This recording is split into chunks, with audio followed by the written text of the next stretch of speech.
Martinez, 1999, nag-join ako pero hindi ko to pinapansin, binabaliwala ko to.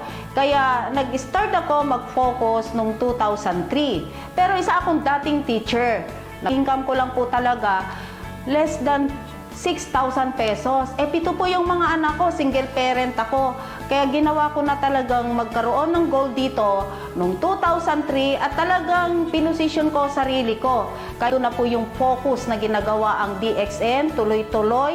Nagkaroon ako ng exact deadline para matapos at noong September 2003, ako po nagsimula mag-Star Diamond at nag-income po ako ng mahigit 50,000 nung panahon na yon. Bakit kailangan pa tayong pumunta sa ibang company? Nandito na yung company na kailangan nating i-focus lang at sigurado po talaga dito may income po kayong tatanggapin every month.